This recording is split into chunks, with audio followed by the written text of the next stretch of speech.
What happens when a girl is tired of the overused jargon in the startup industry? Her new blog, The Low-Hanging Fruits, pokes fun at these overused phrases with some creative typography and illustrations. A startup is a chilled-out workplace, where you could just sit on a beanbag with your laptop and work on your assignment. Unlike commercial offices, startups have adopted a unique lingo, one they are very proud of.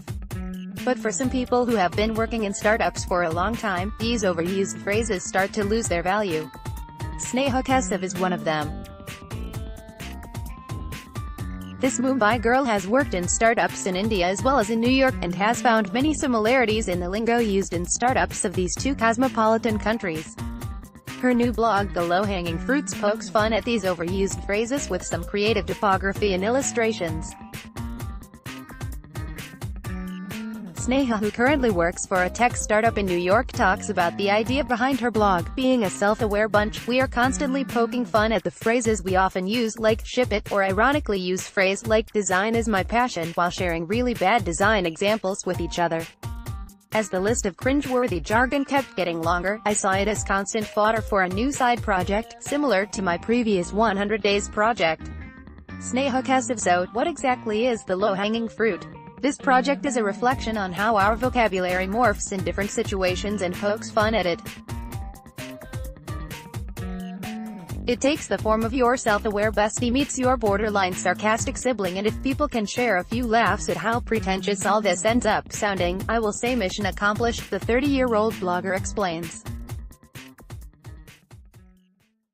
Sneha started the project earlier in June and has portrayed some phrases in a fun light, like let's circle back and go off on a tangent, she writes, or our favorite phrase, think outside the box but don't go too far, is her twist to it. Talking about the similarity in the startup culture in different countries, Sneha says, I feel a lot of the language surrounding startups are similar and overlapping in both places.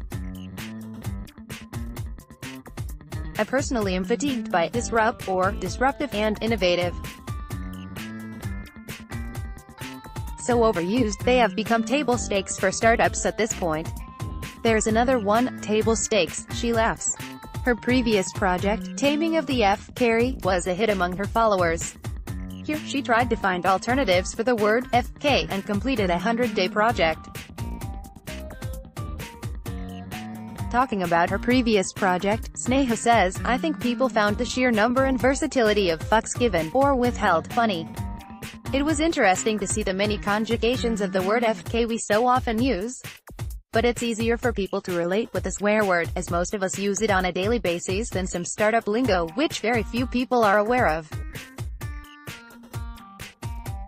Despite that, Sneha has been receiving a positive response.